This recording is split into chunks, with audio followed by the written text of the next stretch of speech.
নমস্কাৰ স্বাগতম এয়া হৈছে প্ৰাইম টাইম 18 ষ্টুডিঅ'ত মই প্ৰাঞ্চল শিলঙৰ হিংসাক লৈ দুখ প্ৰকাশ মেঘালয়ৰ চৰকাৰৰ হিংসাত্মক ঘটনাত জড়িতক চিনাক্ত কৰিছে চৰকাৰে ঘটনাৰ বিৰুদ্ধে 15খন এজাহাৰ দাখিল কৰা হৈছে আক্ৰমণৰ ঘটনাক লৈ এছআইটি গঠন কৰিছে মেঘালয় চৰকাৰে 173 জন অসমৰ লোকক উদ্ধাৰ কৰিছে বুলি তেওঁলোকে দাবী কৰিছে উদ্ধাৰ কৰা লোকসকলক নিৰাপদে পঠাইছে অসমলৈ এই ঘটনাত জড়িত 3 জনক গ্ৰেপ্তাৰ কৰা হৈছে বুলি সদৰি কৰিছে মেঘালয়ৰ উপমুখ্যমন্ত্ৰীয়ে ঘটনাত 54খন বাহন ক্ষতিগ্ৰস্ত হৈছে মুখ ঢাকি আক্ৰমণ কৰা 5 জন দুৰ্বৃত্তক চিনাক্ত কৰিছে চৰকাৰে আবদ্ধ বাকি লোকসকলক উদ্ধাৰ কৰি 48 ঘণ্টাৰ ভিতৰত অসমলৈ পঠাব মেঘালয় চৰকাৰে সংবাদমেলত এই কথা জনালে মেঘালয়ৰ উপমুখ্যমন্ত্ৰীয়ে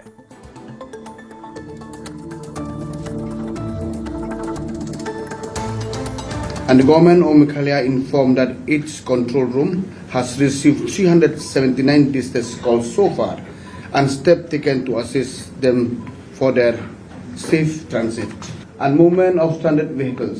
Most of the stranded travelers and vehicles, including approximately 400 to 500 vehicles that were earlier held in Meghalaya, have successfully crossed key transit corridor, including the Umiam Lake sections. And completions of evacuations within 48 hours. Any passenger or vehicle yet to be transferred to Assam will be safely escorted and transferred within the next 48 hours. A dedicated exercise will be undertaken to ensure that every tourist or vehicles wishing to return to Assam is facilitated and safely escorted. Dedicated coordination by establishing hotline. It was agreed to establish a dedicated coordination mechanism between the IG Special Branch Assam and the IG Law and Order Meghalaya, along with dedicated helplines. An online support forum will also be activated to assist in locating and facilitating stranded individuals. WhatsApp number is +91 8101488 and landline number is 0361 2381 511. This mechanism shall remain operational until the situation is fully normalized. Permanent district level joint committees and permanent district level joint committee will be constituted comprising the Deputy Commissioners Nongpok and the Deputy Commissioner Kamrup Metropolitans along with the police officer of the corresponding level from both districts and to ensure that day-to-day issues arising along the interstate border are resolved promptly. Joint Committee on Tourist Transport. A joint committee comprising the Commissioner and Secretary level transport authorities of both the states, along with the representative of the tourist vehicle associations, will be constituted to facilitate and regulate tourist transport movement and safeguard the shared tourism interests of Assam and Meghalaya state. Safe transit through both states. The government of Assam and Meghalaya will take all necessary measures to ensure safe and secure transit arrangement for vehicles traveling from the southern part of Assam to other part of Assam, including movement from the Barak Valley through Meghalaya, and similarly, necessary arrangement will be made for people traveling from Meghalaya to other part of Meghalaya through Assam. Responsibility for safety and security of tourists and vehicles. The governments of Meghalaya reiterated that the state government shall take responsibility for the safety and security of all tourists and vehicles traveling from Assam and other part of the country into Meghalaya during their stay and movement within the state of Meghalaya. আবদ্ধ অসম বা বহিৰাজ্যৰ পৰ্যটকক escort দি অসমলৈ পঠিয়াই দিব মেঘালয় চৰকাৰে 48 ঘণ্টাৰ ভিতৰত আবদ্ধ লোকক উদ্ধাৰ কৰি পঠাব অসমলৈ অসমৰ বিশেষ শাখাৰ আইজি আৰু মেঘালয়ৰ আইন শৃংখলাৰ আইজিক জড়িত কৰি এটা বিশেষ ব্যৱস্থা গ্ৰহণ কৰিব আবদ্ধ লোকক বিচাৰি উলিওৱাৰ বাবে নতুন হেল্পলাইন নম্বৰ মুকলি হোৱাটছএপ নম্বৰ হৈছে 9181014888 আৰু লেণ্ডলাইন নম্বৰ হৈছে 036123811511 পৰিস্থিতি সম্পূৰ্ণৰূপে স্বাভাৱিক নোহোৱালৈ এই নম্বৰ কাৰ্যক্ষম হৈ থাকিব আন্তঃৰাজ্যিক সীমা সমস্যাক লৈ উদ্ভৱ হোৱা সমস্যা সমাধানৰ বাবে নংপুৰ উপায়ুক্ত আৰু কামৰূপ আয়ুক্তক লৈ যৌথ সমিতি গঠন কৰা হ'ব পৰ্যটকৰ বাহনৰ সুৰক্ষা আৰু সুচল যাতায়াতৰ বাবে দুই ৰাজ্যৰ আয়ুক্ত সচিব পৰ্যায়ৰ পৰিবহণ বিষয়া আৰু পৰিবহণ সংস্থাৰ প্ৰতিনিধিক লৈ এখন যৌথ সমিতি গঠন কৰা হ'ব বাহনৰ চলাচল সুৰক্ষিত কৰাৰ বাবে দুই চৰকাৰে ব্যৱস্থা ল'ব মেঘালয়ত বহিৰাজ্যৰ পৰ্যটকক সুৰক্ষা দিব মেঘালয় চৰকাৰে অনাগত দিনত এনে ঘটনা নহয় বুলি অসম চৰকাৰক প্ৰতিশ্ৰুতি প্ৰদান কৰিছে মেঘালয় চৰকাৰে দুই ৰাজ্যৰ বৈঠকৰ পাছত সংবাদমেলত এই মন্তব্য সীমান্ত সুৰক্ষা মন্ত্ৰী অতুল বৰাৰ বাহনক পৰৱৰ্তী 48 ঘণ্টাৰ ভিতৰত নিৰাপদে এক্সপৰ্ট কৰি অসমলৈ লৈ অহা হ'ব অসমলৈ উভতি আহিব বিচৰা প্ৰতিজন পৰ্যটক বা বাহনক সহায় আৰু নিৰাপদ এক্সপৰ্ট প্ৰদান নিশ্চিত কৰিবলৈ বিশেষ ব্যৱস্থা গ্ৰহণ কৰা হ'ব অসমৰ আইজি স্পেচিয়েল ব্ৰাঞ্চ আৰু মেঘালয়ৰ আইজি ল এণ্ড অৰ্ডাৰৰ মাজত এটা বিশেষ সমন্বয় ব্যৱস্থা আৰু নিৰ্দিষ্ট হেল্পলাইন স্থাপনৰ সিদ্ধান্ত লোৱা হয় আবদ্ধ হৈ থকা লোকসকলক বিচাৰি উলিওৱা আৰু তেওঁলোকক সহায় কৰাৰ বাবে এটা অনলাইন সহায়ক মঞ্চ সক্ৰিয় কৰা হ'ব হোৱাটছআপ 9181014888 লেণ্ডলাইন 0361238111 পৰিস্থিতি সম্পূৰ্ণৰূপে স্বাভাৱিক নোহোৱা পৰ্যন্ত এই সমন্বয় ব্যৱস্থা কাৰ্যক্ষম হৈ থাকিব আন্তঃৰাজ্যিক সীমান্তত উদ্ভৱ হোৱা দৈনন্দিন সমস্যাসমূহ তৎকালীনভাৱে সমাধান কৰাৰ বাবে নংপুৰ উপায়ুক্ত আৰু কামৰূপ মহানগৰৰ উপায়ুক্তৰ লগতে দুয়োখন জিলাৰ সমপৰ্যায়ৰ আৰক্ষী বিষয়াসকলক লৈ স্থায়ী জিলা পৰ্যায়ৰ যৌথ সমিতি গঠন কৰা হ'ব দুয়োখন ৰাজ্যৰ কমিছনাৰ সচিব পৰ্যায়ৰ পৰিবহণ কৰ্তৃপক্ষ আৰু পৰ্যটক বাহন সংস্থাসমূহৰ প্ৰতিনিধিক লৈ এখন যৌথ সমিতি গঠন কৰা হ'ব এই সমিতিয়ে পৰ্যটক পৰিবহণৰ চলাচল সহজ আৰু নিয়ন্ত্ৰিত কৰাৰ লগতে অসম আৰু মেঘালয়ৰ উমৈহতীয়া পৰ্যটন ছাত্ৰ সুৰক্ষিত কৰাত সহায় কৰিব অসম আৰু মেঘালয় চৰকাৰে বাহনসমূহৰ নিৰাপদ আৰু সুৰক্ষিত যাতায়াত নিশ্চিত কৰিবলৈ সকলো প্ৰয়োজনীয় ব্যৱস্থা গ্ৰহণ কৰিব ইয়াৰ ভিতৰত অসমৰ দক্ষিণ অংশৰ পৰা অসমৰ অন্যান্য অঞ্চললৈ তথা বৰাক উপত্যকাৰ পৰা মেঘালয় হৈ যাতায়াত কৰাও অন্তৰ্ভুক্ত এনেদৰে মেঘালয়ৰ পৰা অসমৰ মাজেৰে মেঘালয়ৰ অন্যান্য অঞ্চললৈ যাত্ৰা কৰা লোকসকলৰ বাবেও প্ৰয়োজনীয় ব্যৱস্থা গ্ৰহণ কৰা হ'ব মেঘালয় চৰকাৰে পুনৰ নিশ্চিত কৰে যে অসম আৰু দেশৰ অন্যান্য অংশৰ পৰা মেঘালয়লৈ অহা সকলো পৰ্যটক আৰু বাহনৰ মেঘালয়ত থকাৰ সময়ছোৱা ৰাজ্যখনৰ ভিতৰত চলাচলৰ সময়ত সুৰক্ষা আৰু নিৰাপত্তাৰ দায়িত্ব চৰকাৰে গ্ৰহণ কৰিব অসম আৰু মেঘালয় দুই ৰাজ্যৰ চৰকাৰৰ যৌথ সংবাদমেল আপোনালোকে শুনিলে সমান্তৰালভাৱে আমি ক'ব বিচাৰিছোঁ এই মুহূৰ্তত মেঘালয়ৰ উপ মুখ্যমন্ত্ৰী প্ৰতিবাদকাৰী আৰক্ষী আয়ুক্তৰ সৈতে কথা পতাৰ সময়তেই তাৰ জোৰাবাটেদিয়ে মেঘালয়লৈ উভতি গৈছে ইফালে অতুল বৰা এতিয়া জোৰাবাটলৈ যাব বুলি এটা খবৰ পোৱা গৈছে ইতিমধ্যে আৰক্ষী আয়ুক্ত পাৰ্থসাৰথী মহন্ত জোৰাবাটত গৈ উপস্থিত হৈছে আমাৰ সতীৰ্থ মৃদু পৱন বৰ্তমান নিউজ ৰুমৰ পৰা লাইভত আছে ইনপুট এডিটৰ নীল ভট্টাচাৰ্যও লাইভত আছে আৰু লগতে বিক্ৰম বৰা বৰ্তমান জোৰাবাটৰ পৰা লাইভত আছে বিক্ৰম এই মুহূৰ্তৰ খবৰ জানিব বিচাৰিছোঁ কি পৰিস্থিতি তাত কি কৈছে প্ৰতিবাদকাৰীসকলে প্ৰাঞ্জল ইতিমধ্যে দুইখন ৰাজ্যৰ বৈঠক অন্ত পৰিছে আৰু মন্ত্ৰী অতুল বৰা অসম চৰকাৰৰ মন্ত্ৰী অতুল বৰা জোৰাবাটলৈ এই প্ৰতিবাদকাৰীসকলৰ কাষলৈ আহি আছে যে যিহেতু দুইখন ৰাজ্যৰ মাজত আলোচনা হৈ গৈছে আৰু মেঘালয় চৰকাৰে ক্ষতিপূৰণৰ পৰা আৰম্ভ কৰি কেইবাটাও আশ্বাস ইতিমধ্যে প্ৰদান কৰিছে মন্ত্ৰী অতুল বৰা আহি আছে প্ৰতিবাদকাৰীসকলৰ কাষলৈ গতিকে মন্ত্ৰী অতুল বৰাই এই প্ৰতিবাদকাৰীসকলক কি বুজনি দিয়ে কেনেদৰে আশ্বাস প্ৰদান কৰে তাৰ পাছত এই প্ৰতিবাদকাৰীসকলে কেনেদৰে কি গ্ৰহণ কৰে সেয়া হ'ব লক্ষণীয় এই মুহূৰ্তত ডিমৰীয়াৰ স্থানীয় বিধায়ক তপন দাস আছে ডিমৰীয়াৰ স্থানীয় বিধায়কগৰাকীৰ সৈতে আমি অলপ কথা ডিমৰীয়াৰ স্থানীয় বিধায়কগৰাকী আছে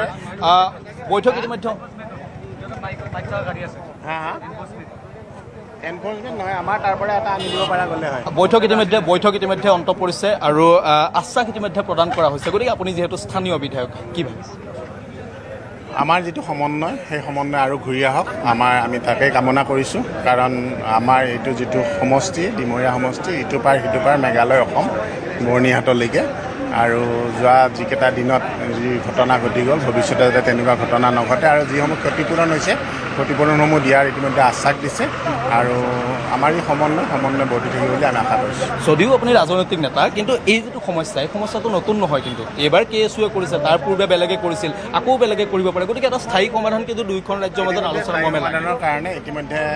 দুয়োগৰাকী মুখ্যমন্ত্ৰীয়েও কথা পাতিছে উপ মুখ্যমন্ত্ৰী আৰু আমাৰ সীমান্ত সুৰক্ষা মন্ত্ৰী অতুল বৰা ডাঙৰীয়েও আলোচনা কৰিছে আজি বিশেষকৈ বিষয়াসকলৰ লগত আৰু ইয়াৰ নিশ্চিতভাৱে কিছু কমিটি গঠন কৰি দিয়া হৈছে আৰু ইয়াৰে ফল নিশ্চিতভাৱে সুফল হ'ব। ধন্যবাদ। ধন্যবাদ জনাইছোঁ প্ৰাঞ্জল কেইটামান মুহূৰ্তৰ পাছতে মন্ত্ৰী অতুল বৰা আহি যোৰাবাটত উপস্থিত হ'ব। তাৰ পাছত আৰক্ষী আয়ুক্তগৰাকী আছে বিক্ৰম, আৰক্ষী আয়ুক্তগৰাকীৰ সৈতে কি আলোচনা কৰি আছে প্ৰতিবাদকাৰীসকলে এবাৰ যদি শুনিবলৈ আমি সক্ষম হওঁ। আৰক্ষী আয়ুক্তগৰাকীয়ে বুজনি দিবলৈ চেষ্টা কৰি আছে। আৰক্ষী এগৰাকী প্ৰতিবাদকাৰী আলোচনা কৰি আছে।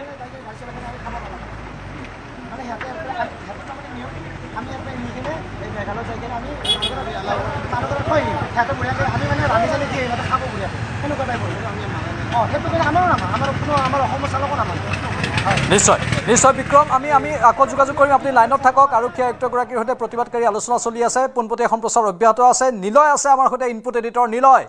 এতিয়া প্ৰতিবাদকাৰীসকলে কৈছে যে আমি এতিয়াও পতিয়ন যোৱা নাই, আমি এতিয়াও আশংকাত আছোঁ, কাৰণ পুনৰ মেঘালয়ে যদিও প্ৰতিশ্ৰুতি দিছে এনে ঘটনাৰ পুনৰাবৃত্তি নহ'ব বুলি, আগতেও দিছিল, এতিয়া যে আকৌ নহ'ব তাৰ কোনো মানে নাই, এনেধৰণে প্ৰতিবাদকাৰীসকলে সদৰি কৰিছে। স্বাভাৱিকতে এই পৰিস্থিতি অত্যন্ত এতিয়া এই মুহূৰ্ততো জটিল বুলিয়ে ক'ব পাৰি। পৰিস্থিতি জটিল প্ৰাঞ্জল, কাৰণ চাওক, যদিও এই যৌথ ষ্টেটমেণ্টত এটা কথা উল্লেখ নাই যে যিসমূহ গাড়ী বা বাহন ক্ষতি হৈছে এই গোটেই ঘটনাত, সেই বাহনসমূহৰ ক্ষতিপূৰণ দিব নে নিদিয়ে। যদিও মেঘালয়ৰ ডেপুটি CM সৰ্বানন্দ ধাৰে কৈছে যে ক্ষতিপূৰণ দিয়া হ'ব, সেয়া কিন্তু মৌখিক আছিল। চ' সেয়া লিখিতভাৱে বা সেই যৌথ ষ্টেটমেণ্টত তাৰ কোনো উল্লেখ নাই। দ্বিতীয় কথাটো হ'ল যে মেঘালয়ত যদি বা শ্বিলঙত যদি এনেকুৱা ঘটনা আপুনি চায় যে নন ট্ৰাইবেলক এটেক কৰা, এইবাৰ অসমৰ গাড়ীসমূহ প্ৰথমবাৰেই নহয়, ইয়াৰ আগত বহুবাৰেই তেনেকুৱাকৈ আক্ৰমণ কৰা হৈছে, লক্ষ্য কৰি লোৱা হৈছে, ক্ষতিসাধন কৰা হৈছে, তেতিয়াহ'লে 1979ৰ পৰা আজিলৈকে যদি 2006 মানে এই ঘটনালৈকে চায়, তেতিয়াহ'লে প্ৰায় 9টা এনেকুৱা ডাঙৰ ঘটনা হৈছে, প্ৰায় 9টা এনেকুৱা ডাঙৰ ঘটনা হৈছে। তো এই যে হিষ্ট্ৰীটো বা আমি ইতিহাস যদি চাওঁ, এনেকুৱা ঘটনাৰ ইতিহাস যদি শ্বিলঙলৈ চাওঁ, তেতিয়াহ'লে কিন্তু ইয়াৰ পুনৰাবৃত্তি হৈয়ে আছে, 9বাৰকৈ পুনৰাবৃত্তি হৈছে, ডাঙৰ ঘটনা হৈছে, বহু লোকৰ প্ৰাণো গৈছে এনেকুৱা ঘটনাত। চ' এইটো আশ্বস্ত হোৱাৰ কথা নহয়। আৰু এইবাৰ যিহেতু প্ৰতিবাদ খুব জোৰদাৰ হৈছে, প্ৰতিবাদ খুব বলিষ্ঠভাৱে হৈছে, আৰু এই প্ৰতিবাদে কিবা এটা উদ্দেশ্য সাধন কৰিব বুলিয়ে সকলোৱে ওলাই আহিছে। চ' সেইকাৰণে মোৰ যি অনুভৱ যে এই মুহূৰ্তলৈকে যে প্ৰতিবাদ ক্ষান্ত হোৱা নাই, প্ৰতিবাদ উঠাই লোৱা নাই, তাৰে এক প্ৰতিফলন। কিন্তু কথাটো হ'ল, যিহেতু মন্ত্ৰীগৰাকী এতিয়া যাব তালৈ, তাৰ স্থানীয় বিধায়ক তালৈ আছে, পুলিচৰ অধিকাৰী তাত আছেই, CP তাত আছে, চ' নিশ্চয়কৈ এতিয়া সকলো লগতে এটা বৈঠক হ'ব। এতিয়া আমাৰ নিলয় এই মুহূৰ্তত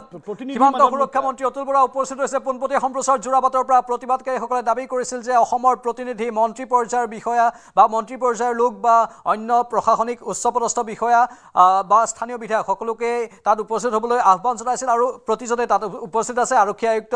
মন্ত্ৰী আৰু স্থানীয় বিধায়ক। বিক্ৰম, পোনপটীয়া সম্প্ৰচাৰ যোৰাবাটৰ পৰা। এই মুহূৰ্তত মন্ত্ৰী অতুল বৰা আহি উপস্থিত হৈছে, সীমান্ত সুৰক্ষা মন্ত্ৰী অতুল বৰা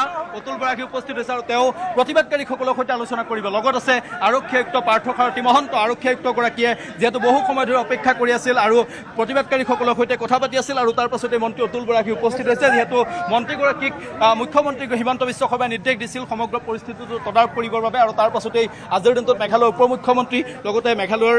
মুখ্য সচিবৰ সৈতে কইনাধৰত যিহেতু বৈঠক হৈছিল, তাৰ পাছতে কেইবাটাও সিদ্ধান্ত গ্ৰহণ কৰা হৈছিল, আৰু এই মুহূৰ্তত এয়া মন্ত্ৰী অতুল বৰা আহি উপস্থিত হৈছে।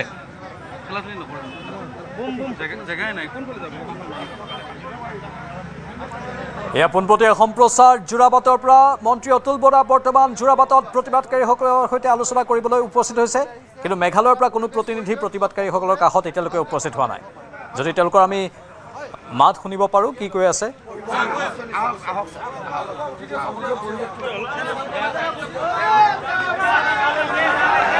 মন্ত্ৰী অতুল বৰাই প্ৰতিবাদকাৰী চালকৰ সৈতে আলোচনাত বহিছে। প্ৰতিবাদকাৰী চালকৰ সৈতে মন্ত্ৰী অতুল বৰা নিজে বহি লৈছে, মন্ত্ৰীগৰাকী নিজে বহি লৈছে, আৰু প্ৰতিবাদকাৰী চালকসকলৰ সৈতে আলোচনা কৰিছে।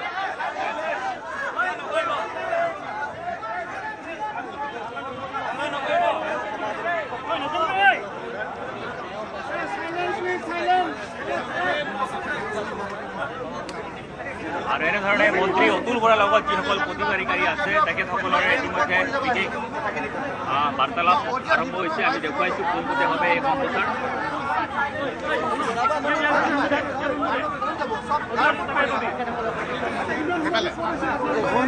আমি পাঠ কৰি দিম এই যে শুনা স্মাৰকপত্ৰখন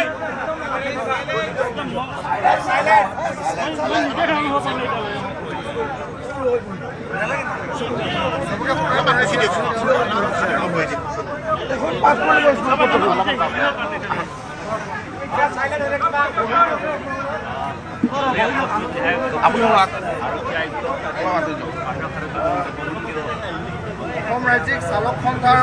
সভাপতি আৰু সম্পাদক তেওঁলোকৰ যিহেতু মানে মাত কথা অকণমান ভাগি গৈছেগৈ গতিকে মই তেওঁলোকৰ বিহাফত কৰি দিছোঁ হা এইখন তেওঁলোকৰ স্মাৰকপত্ৰখন প্ৰতি মাননীয় মুখ্যমন্ত্ৰী মহোদয় অসম চৰকাৰ দিছপুৰ গুৱাহাটী বিষয় মেঘালয়ত অসমীয়া বাহন আৰু চালকৰ ওপৰত সংঘটিত আক্ৰমণৰ বিৰুদ্ধে তাৎক্ষণিক চৰকাৰী হস্তক্ষেপ আৰু ব্যৱস্থা গ্ৰহণৰ দাবীত স্মাৰকপত্ৰ মাননীয় মহোদয় সংগ্ৰামী অভিবাদন গ্ৰহণ কৰিব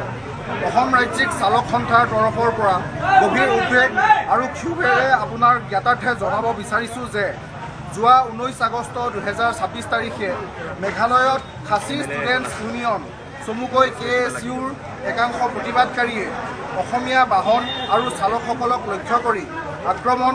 তথা বাহন ভাঙি ছিঙি পেলোৱা আৰু চালকসকলক ভয় ভাবুকি প্ৰদান আৰু ৰাজপথত আতংকৰ পৰিৱেশ সৃষ্টি কৰাৰ অভিযোগ উত্থাপিত হৈছে প্ৰতিবাদ কৰাৰ গণতান্ত্ৰিক অধিকাৰ সকলোৰে আছে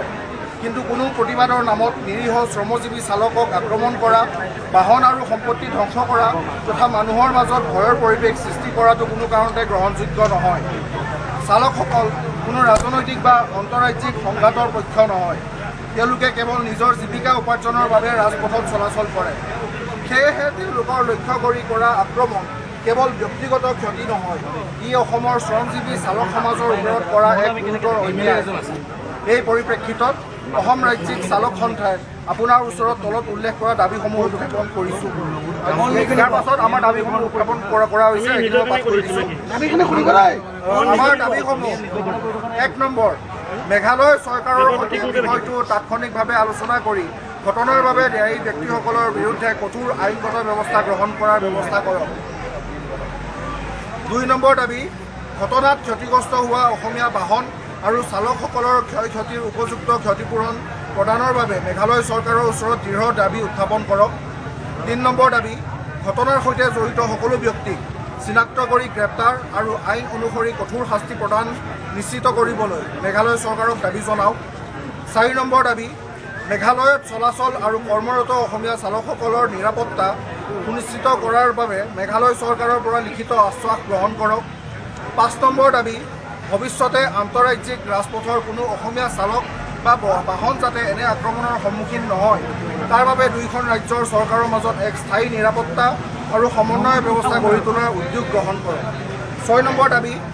অসমৰ চালক সমাজৰ মাজত সৃষ্টি হোৱা ভয় আৰু নিৰাপত্তাহীনতা দূৰ কৰিবলৈ অসম চৰকাৰে দৃঢ় আৰু স্পষ্ট চৰকাৰী স্থিতি ঘোষণা কৰক মাননীয় মহোদয় আমি স্পষ্ট কৰি দিব বিচাৰোঁ যে অসম ৰাজ্যিক চালক সন্থা কোনো জনগোষ্ঠী বা ছাত্ৰ সংগঠন অথবা মেঘালয়ৰ সাধাৰণ জনসাধাৰণৰ বিৰুদ্ধে নহয় আমাৰ প্ৰতিবাদ অন্যায় হিংসা ভয় ভাবুকি আৰু আইন হাতত তুলি লোৱাৰ বিৰুদ্ধে অসম আৰু মেঘালয়ৰ সাধাৰণ মানুহৰ মাজত থকা ভাতৃত্ববোধ সামাজিক আৰু সৌহাৰ্দ্য অটুট থকাটো আমি আন্তৰিকতাৰে কামনা কৰোঁ কিন্তু শান্তি আৰু সৌহাৰ্দ্যৰ নামত অসমৰ শ্ৰমজীৱী চালকসকলৰ ওপৰত হোৱা অন্যায় নীৰৱে সহ্য কৰাটো সম্ভৱ নহয় আমি বিশ্বাস কৰোঁ যে আক্ৰমণৰ উত্তৰ প্ৰত্যাক্ৰমণে নহয় আইন গণতান্ত্ৰিক প্ৰতিবাদ আৰু ঐক্যবদ্ধ সাংবিধানিক সংগ্ৰামৰ জৰিয়তেহে দিয়া উচিত সেয়েহে অসমৰ লাখ লাখ চালকৰ জীৱন জীৱিকা আৰু নিৰাপত্তাৰ স্বাৰ্থত প্ৰতিটো বিষয়টো গুৰুত্ব সহকাৰে গ্ৰহণ কৰি তাৎক্ষণিকভাৱে মেঘালয় চৰকাৰৰ সৈতে আলোচনা কৰি উপযুক্ত ব্যৱস্থা গ্ৰহণ কৰিবলৈ অসম চৰকাৰক আহ্বান জনালোঁ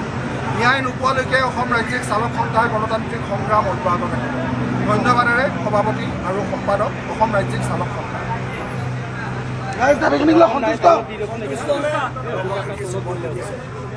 আপোনালোকে দাবীখিনি শুনিছে সন্তুষ্ট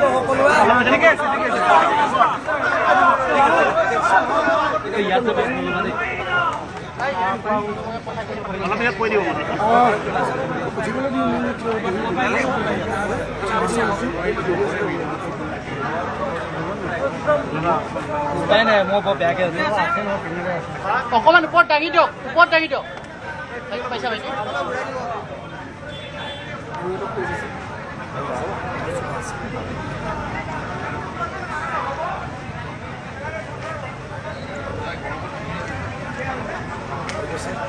প্ৰথম পৰ্ব হৈছে,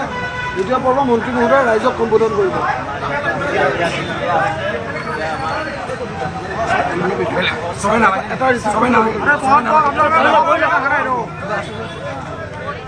ৰাইজে ক'ব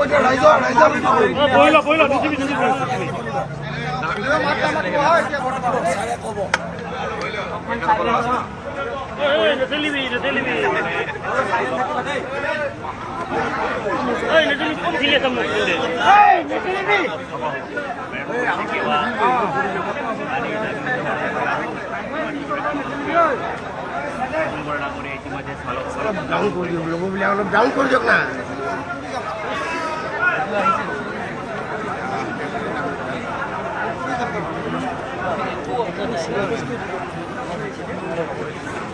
অসম ৰাজ্যিক চালক সন্থাৰ অলপ সময় মনে মনে থাকি দিয়ক ৰাইজ, অলপ সময়। সম্পাদককে ধৰি এই সন্থাৰ লগত জড়িত আটাইকে মই ধন্যবাদ জনাইছোঁ। যোৱা 19 তাৰিখে মেঘালয়ৰ শ্বিলঙত অনাকাংক্ষিত দুৰ্ভাগ্যজনক ঘটনা সংঘটিত হ'ল আৰু আমি সকলোৱে জানো যে এনে ঘটনা নতুন নহয়। মেঘালয়ত বিভিন্ন সময়ত এনেবোৰ ঘটনা হৈ আহিছে আৰু এই বিষয়টোক লৈ মাননীয় মুখ্যমন্ত্ৰী গভীৰভাৱে উদ্বিগ্ন, আমিও গভীৰভাৱে উদ্বিগ্ন। ঘটনা ঘটাৰ পাছতেই মাননীয় মুখ্যমন্ত্ৰীগৰাকীয়ে মেঘালয়ৰ মুখ্যমন্ত্ৰীগৰাকীৰ লগত কথা পাতে যাতে পুনৰ এনে ঘটনা সংঘটিত নহয়। শিশুও আঘাত পালে, বহুতে আঘাত পালে, যান বাহন বিনষ্ট হ'ল আৰু বহুত অসমৰ পৰা যোৱা লোক হস্পিটেলত, হোটেলত আবদ্ধ হৈ ৰ'ল। মাননীয় মুখ্যমন্ত্ৰীয়ে মোক পৰহি ৰাতি ফোন কৰি ক'লে তেখেত নাই, দিল্লীত আছে, যে এই বিষয়টো সম্পৰ্কত কনষ্টেণ্ট মেঘালয় চৰকাৰৰ লগত টাচত থাকি পৰিস্থিতিটো নিৰীক্ষণ কৰি কিদৰে তাত আবদ্ধ হৈ পৰা মানুহবিলাকক আমি উলিয়াই আনিব পাৰোঁ তাৰ ব্যৱস্থা গ্ৰহণ কৰিব লাগে। সেইমতে ময়ো মেঘালয়ৰ মুখ্যমন্ত্ৰী, মাননীয় মুখ্যমন্ত্ৰীগৰাকীৰ লগত কথা বতৰা পাতিলোঁ। তেখেতে উপ মুখ্যমন্ত্ৰী এছ ধৰক দায়িত্ব দিলে যে এই বিষয়টোৰ সম্পৰ্কত আমাৰ লগত কনষ্টেণ্ট টাচত থাকি যি অসুবিধা তাত আবদ্ধ হৈ পৰা লোকসকলৰ হৈছে সেই অসুবিধা যাতে আঁতৰ কৰে আৰু ফাৰ্ডাৰ পুনৰ যাতে তেনে ঘটনা পুনৰাবৃত্তি নহয় তাৰ কাৰণে যি কৰিব লাগে সেইখিনি কৰিবৰ কাৰণে। কালিও আপোনালোকৰ প্ৰতিবাদ দেখিছোঁ, মই অহা নাই, কনষ্টেণ্ট টাচত আছোঁ, কাৰণ মই দেখিছোঁ যে আপোনালোকে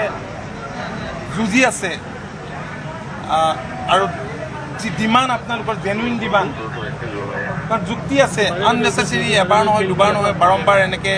আমাৰ মানুহে তাত আঘাত পাব লগা হৈছে বিভিন্ন ধৰণে। গতিকে আজি তেখেতসকলে ক'লে, মই ক'লোঁ যে এটা আলোচনা কৰি এই বিষয়টো এটা মীমাংসা কৰিব লাগে আৰু আমাৰ কিছু ক'বলগীয়া আছে। আপোনালোকৰ মনৰ কথাবোৰ মই গম পাই আছোঁ, আপোনালোকে যোগাযোগ আপোনালোকৰ লগত পোনপটীয়াকৈ নহ'লেও বাকী যিবিলাক বিভিন্ন এছ'চিয়েশ্যন আছিলে তেওঁলোকৰ লগত ফোন যোগেৰে কথা বতৰা হৈছিল, আপোনালোকৰ ডিমাণ্ডখিনিও আমি গম পাইছিলোঁ। গতিকে আজিৰ আলোচনাত ডেপুটি চিফ মিনিষ্টাৰকে ধৰি মুখ্য সচিব শাকিল আহমেদ, ঠিক তেনেকৈ principal secretary home, IGP, police official, senior অফিচিয়েলসকল আহিছিল, ট্ৰেন্সপৰ্ট কমিশ্যনাৰো আহিছিল আৰু আমাৰ অসম চৰকাৰৰ তৰফৰ পৰা মাননীয় মুখ্যমন্ত্ৰীয়ে আমাক দায়িত্ব দিছিল, মই আছিলোঁ, লগত আছিলে মুখ্য সচিব ডক্টৰ ৰবিকুটা ডাঙৰীয়া, additional chief secretary, ADG Assam police, আৰু অন্যান্য ছিনিয়ৰ পুলিচ অফিচিয়েল কমিশ্যনাৰ আমাৰ পুলিচ কমিশ্যনাৰ পাৰ্থসাৰথী মহন্ত ডাঙৰীয়াও আছিল, তিৱাৰী ডাঙৰীয়া আছিল। গতিকে বিস্তৃতভাৱে আজি আমি 3 ঘণ্টা সময় আলোচনা কৰিছোঁ। ইয়াত আপোনালোকে বহুতখিনি যিখিনি কথা উল্লেখ কৰিছে, আমি সকলোখিনি কথাই তাত আমি আলোচনা কৰিছোঁ। আৰু আলোচনাটো আজি শেষ নহয়, আলোচনাটোৰ আৰম্ভণি। কাৰণ বহুতখিনি আৰু তেওঁলোকৰ তৰফৰ পৰা আমি ভাবোঁ যে কৰিবলগীয়া আছে, সেইখিনি সময়ে সময়ে আগবঢ়াই লৈ যোৱা হ'ব। মই যিখিনি সিদ্ধান্ত আজিৰ দিনটোত হৈছে সেইখিনি কৈ দিছোঁ। আৰু এই গোটেই কথাখিনি মাননীয় মুখ্যমন্ত্ৰীক আমি আলোচনাৰ মাজতে আমি যোগাযোগ কৰিছোঁ, 2গৰাকী মুখ্যমন্ত্ৰীকে কৰিছোঁ। 2গৰাকী মুখ্যমন্ত্ৰীৰ সন্মতিত আমি এইখন স্বাক্ষৰ কৰিছোঁ। আৰু আমি আহ্বান জনাওঁ, মই আপোনালোকক আহ্বান জনোৱাৰ আগতে মই পোনপ্ৰথমে যিখিনি সিদ্ধান্ত হ'ল এই সিদ্ধান্তখিনি আপোনালোকক মই জনাই দিব বিচাৰিছোঁ। শ্বিলঙত 19 আগষ্ট 2026 তাৰিখে সংঘটিত ঘটনাৰ পাছত উদ্ভৱ হোৱা পৰিস্থিতিৰ বিষয়ে আলোচনা কৰিবলৈ আজি 22 আগষ্ট 2026 তাৰিখে কইনাধৰা ষ্টেট গেষ্ট হাউচত মেঘালয় চৰকাৰ আৰু অসম চৰকাৰৰ মাজত এখন যৌথ বৈঠক অনুষ্ঠিত হয়। বৈঠকখনত মেঘালয়ৰ মাননীয় উপ মুখ্যমন্ত্ৰী ডক্টৰ S.R. আৰু অসমৰ মন্ত্ৰী অতুল বৰাই নেতৃত্ব দিয়ে। 2খন ৰাজ্য চৰকাৰৰ জ্যেষ্ঠ বিষয়াসকলেও বৈঠকত অংশগ্ৰহণ কৰে। 3 ঘণ্টাতকৈ অধিক সময় ধৰি চলা বিশদ আলোচনাৰ অন্তত বৈঠকখনত কেতবোৰ গুৰুত্বপূৰ্ণ সিদ্ধান্ত গ্ৰহণ কৰা হয়। মেঘালয় চৰকাৰে 2026 চনৰ 19 আগষ্টত শ্বিলঙত সংঘটিত হোৱা দুৰ্ভাগ্যজনক ঘটনাটোৰ বাবে আন্তৰিকতাৰে দুখ প্ৰকাশ কৰিছে আৰু ইয়াৰ সৈতে জড়িতসকলৰ বিৰুদ্ধে কঠোৰ ব্যৱস্থা গ্ৰহণ কৰাৰ আশ্বাস দিছে। মেঘালয় চৰকাৰে বৈঠকত অৱগত কৰে যে খাচী ষ্টুডেণ্ট ইউনিয়নৰ সভাপতি, উপসভাপতি আৰু সাধাৰণ সম্পাদকক Meghalaya maintenance of public order act প্ৰয়োগ কৰি গ্ৰেপ্তাৰ কৰা হৈছে। মেঘালয় চৰকাৰে জনায় যে 19 আগষ্ট 2026 তাৰিখে সংঘটিত ঘটনাৰ সন্দৰ্ভত এতিয়ালৈকে 15খন FIR পঞ্জীয়ন কৰা হৈছে। 19 আগষ্ট 2026 তাৰিখে সংঘটিত ঘটনাৰ সৈতে জড়িত 5জন মুখ ঢকা ব্যক্তিক এতিয়ালৈকে চিনাক্ত কৰা হৈছে। বিশেষকৈ অসমত পঞ্জীভুক্ত বাহনত আক্ৰমণ চলোৱা ঘটনাৰ সৈতে তেওঁলোক জড়িত আছে। মেঘালয় চৰকাৰে জনায় যে শ্বিলঙত সংঘটিত হিংসাত্মক ঘটনাৰ সৈতে জড়িত সকলো দুষ্কৃতিকাৰীক চিনাক্ত কৰিবলৈ, বিশেষকৈ অসমত পঞ্জীয়নভুক্ত বাহনত আক্ৰমণ চলোৱা লোকসকলক চিনাক্ত কৰি আইন অনুসৰি তেওঁলোকৰ বিৰুদ্ধে গোচৰ চলাবলৈ এটা বিশেষ তদন্তকাৰী দল গঠন কৰা হয়। ইতিমধ্যে 3770ৰো অধিক অসমত পঞ্জীয়নভুক্ত বাহনক নিৰাপদে মেঘালয়ৰ পৰা অসমলৈ লৈ অহা হৈছে। অসম কণ্ট্ৰল ৰুমলৈ 56টা জৰুৰী ফোন আহিছে, য'ত 175জন লোক জড়িত। তেওঁলোকক স্থানান্তৰৰ ক্ষেত্ৰত সহায় আগবঢ়োৱা হৈছে। ইয়াৰ ভিতৰত 21খন ব্যক্তিগত বাহন আৰু 5খন পৰ্যটক বাহন আছে। মেঘালয় চৰকাৰে জনায় যে তেওঁলোকৰ কণ্ট্ৰল ৰুমলৈ এতিয়ালৈকে 379টা জৰুৰী ফোন আহিছে। মেঘালয়ত পূৰ্বে আবদ্ধ হৈ থকা অধিকাংশ যাত্ৰী আৰু বাহন, যাৰ ভিতৰত প্ৰায় 402 500খন বাহন আছিল, উমিয়াম হ্ৰদ অংশকে ধৰি গুৰুত্বপূৰ্ণ যাতায়াত কৰিডৰসমূহ অতিক্ৰম কৰি সফলতাৰে আগবাঢ়ি আহিছে। আলোচনাৰ সময়তে তেওঁলোক আহি আছে। এতিয়ালৈ অসমলৈ স্থানান্তৰিত কৰিবলগীয়া যিকোনো যাত্ৰী বা বাহনক পৰৱৰ্তী 48 ঘণ্টাৰ ভিতৰত নিৰাপদে এস্কৰ্ট কৰি অসমলৈ লৈ অহা হ'ব। অসমলৈ উভতি আহিব বিচৰা প্ৰতিজন পৰ্যটক বা বাহনক সহায় আৰু নিৰাপদ এস্কৰ্ট প্ৰদান নিশ্চিত কৰিবলৈ বিশেষ ব্যৱস্থা গ্ৰহণ কৰা হ'ব। অসমৰ IG স্পেচিয়েল ব্ৰাঞ্চ আৰু মেঘালয়ৰ IG ল এণ্ড অৰ্ডাৰৰ মাজত এটা বিশেষ সমন্বয় ব্যৱস্থা আৰু নিৰ্দিষ্ট হেল্পলাইন স্থাপনৰ সিদ্ধান্ত লোৱা হয়। আবদ্ধ হৈ থকা লোকসকলক বিচাৰি উলিওৱা আৰু তেওঁলোকক সহায় কৰাৰ বাবে এটা অনলাইন সহায়ক মঞ্চও সক্ৰিয় কৰা হ'ব। হোৱাটছআপ 9181014888 এটি হোৱাটছআপ নাম্বাৰ। লেণ্ডলাইন নাম্বাৰ 03612381 ব্যৱস্থাটো অব্যাহত থাকিব পৰিস্থিতি সম্পূৰ্ণভাৱে স্বাভাৱিক নোহোৱা পৰ্যন্ত। আন্তঃৰাজ্যিক সীমান্তত উদ্ভৱ হোৱা দৈনন্দিন সমস্যাসমূহ তৎকালীনভাৱে সমাধান কৰাৰ বাবে নংপুৰ উপায়ুক্ত আৰু কামৰূপ মহানগৰৰ উপায়ুক্তৰ লগতে দুয়োখন জিলাৰ সমপৰ্যায়ৰ আৰক্ষী বিষয়াসকলক লৈ স্থায়ী জিলা পৰ্যায়ৰ যৌথ সমিতি গঠন কৰা হ'ব। দুয়োখন ৰাজ্যৰ কমিশ্যনাৰ সচিব পৰ্যায়ৰ পৰিবহণ কৰ্তৃপক্ষ আৰু পৰ্যটন বাহন সংস্থাসমূহৰ প্ৰতিনিধিক লৈ এখন যৌথ সমিতি গঠন কৰা হ'ব। এই সমিতিয়ে পৰ্যটক পৰিবহণৰ চলাচল সহজ আৰু নিয়ন্ত্ৰিত কৰাৰ লগতে অসম আৰু মেঘালয়ৰ উমৈহতীয়া পৰ্যটন স্বাৰ্থ সুৰক্ষিত কৰাত সহায় কৰিব। দুয়োখন ৰাজ্যৰ মাজেৰে নিৰাপদ যাতায়াত অসম আৰু মেঘালয় চৰকাৰে বাহনসমূহৰ নিৰাপদ আৰু সুৰক্ষিত যাতায়াত নিশ্চিত কৰিবলৈ সকলো প্ৰয়োজনীয় ব্যৱস্থা গ্ৰহণ কৰিব। ইয়াৰ ভিতৰত অসমৰ দক্ষিণ অংশৰ পৰা অসমৰ অন্যান্য অঞ্চললৈ তথা বৰাক উপত্যকাৰ পৰা মেঘালয় হৈ যাতায়াত কৰাও অন্তৰ্ভুক্ত। একেদৰে মেঘালয়ৰ পৰা অসমৰ মাজেৰে মেঘালয়ৰ অন্যান্য অঞ্চললৈ যাত্ৰা কৰা লোকসকলৰ বাবেও প্ৰয়োজনীয় ব্যৱস্থা গ্ৰহণ কৰা হ'ব। মেঘালয় চৰকাৰে পুনৰ নিশ্চিত কৰে যে অসম আৰু দেশৰ অন্যান্য অংশৰ পৰা মেঘালয়লৈ অহা সকলো পৰ্যটক আৰু বাহনৰ মেঘালয়ত থকাৰ সময়ছোৱা আৰু ৰাজ্যখনৰ ভিতৰত চলাচলৰ সময়ত সুৰক্ষা আৰু নিৰাপত্তাৰ দায়িত্ব ৰাজ্য চৰকাৰে গ্ৰহণ কৰিব। আমি ইয়াত এটা কথা উল্লেখ কৰিছোঁ যে দুয়োখন ৰাজ্যৰ কমিশ্যনাৰ সচিব পৰ্যায়ৰ পৰিবহণ কৰ্তৃপক্ষ আৰু পৰ্যটক বাহন সংস্থাসমূহৰ প্ৰতিনিধিক লৈ এখন যৌথ সমিতি গঠন কৰা হ'ব। এই সমিতিয়ে পৰ্যটন পৰিবহণৰ চলাচল সহজ আৰু নিয়ন্ত্ৰিত কৰাৰ লগতে অসম আৰু মেঘালয়ৰ উমৈহতীয়া পৰ্যটন স্বাৰ্থ সুৰক্ষিত কৰাত সহায় কৰিব। এইখিনিয়ে মোটামুটি আজিৰ দিনটো সিদ্ধান্ত হৈছে। ফাৰ্ডাৰ আলোচনা অব্যাহত থাকিব। দুয়োখন ৰাজ্যৰ IGP SB আমাৰ নহয় আৰু মেঘালয়ৰ SB ল এণ্ড অৰ্ডাৰ আৰু দুয়োখন ৰাজ্যৰ DC থাকিব, ট্ৰেন্সপৰ্ট কমিশ্যনাৰ এইবিলাকত থাকিব। গতিকে মই ভাবোঁ যে এই যিখন কমিটি আছে তেখেতলোককো মানে তাত অন্তৰ্ভুক্ত কৰিলেও টুৰিজিমৰ এইখিনি পিছত আমি আলোচনা কৰি পেলাই সহায়তা কৰিব। এটা আচলতে হয় যে এই যে আমাৰ চুবুৰীয়া ৰাজ্যখিনি আমাক প্ৰতিটো মুহূৰ্তত আচলতে আক্ৰমণক লক্ষ্য কৰিলে যেনেধৰণে ঘটনাটো গোটেই স্বাভাৱিক ধৰণে ধৰি লোৱা গৈছে তেনেকুৱা স্বাভাৱিক আচলতে হৈ থকা নাছিল। কাৰণ তেওঁলোকে প্ৰথম আৰম্ভণি কৰিছিল ব্যক্তিগত খণ্ডৰ বাহন আৰু অসম আৰু অসমীয়াৰ ওপৰত। আচলতে দুষ্কৃতিকাৰী বুলি ক'লে নহ'ব, য'ত নেকি মই মন্দি কৰিব বেয়া নাপাব, অকণমান দীঘলীয়া হ'ব কথাখিনি, য'ত নেকি পুলিচ প্ৰশাসনৰ মানুহ তাত আছিল, তাৰ সন্মুখত গাড়ী ভগা হৈছিল, বাধাও কৰা নাছিল, পুলিচে হাঁহি হাঁহি ভিডিঅ' কৰি আছিল। পেট্ৰল বোমা নিক্ষেপ কৰিছে, কেইবাখনো বাহন জ্বলাই দিছে, তাত কিন্তু পুলিচ আঘাতপ্ৰাপ্ত হোৱা নাই। তাৰ পৰা এটাই আউটপুট ওলাই আহে, ক'ৰবাত নহয় ক'ৰবাত মেঘালয়ৰ প্ৰশাসন তেওঁলোকৰ লগত অকণমান বুজাবুজিছে, কিন্তু সেইটো তেওঁলোকৰ আভ্যন্তৰীণ দিশ, তাত মই ক'বলগীয়া মই একো নাই। এতিয়া কথা হ'ল আমাৰ অসম প্ৰশাসনে যিহেতু ল এণ্ড অৰ্ডাৰ চিটুৱেশ্যন হ'ব নিদিয়ে, সেইকাৰণে আমি কৈছোঁ যে আমাৰ অসমৰ পৰা যোৱা পৰ্যটক, অসমৰ পৰা যোৱা গাড়ীৰ চালক যিয়ে নহওক ব্যৱসায় কৰিব গৈছে, কাম কৰিব গৈছে, হস্পিটেলৰ কাৰণে চিকিৎসাৰ কাৰণে গৈছে, প্ৰতিজন মানুহৰ সুৰক্ষিত নিশ্চয়তা কিন্তু প্ৰদান কৰিব লাগিব। আৰু যদি সেইখিনি কথাত উপনীত নহয় তেতিয়াহ'লে কিন্তু সেই কথাখিনি আপুনি ঠিকেই কৈছে। সেই কথাখিনি তেওঁলোকে আজি ৰাজহুৱাকৈ বল্ডলি কৈছে, পাব্লিকলি চহীও কৰিছে, আজি চহী কৰি গৈছে। মুখ্যমন্ত্ৰীগৰাকীৰ লগত মাননীয় মুখ্যমন্ত্ৰীয়েও কথা পাতিছে, ময়ো কথা পাতিছোঁ, আৰু ডেপুটি চিফ মিনিষ্টাৰৰ লগতো কথা পতা হৈছে। তেওঁলোকে কমিটমেণ্ট দি গৈছে,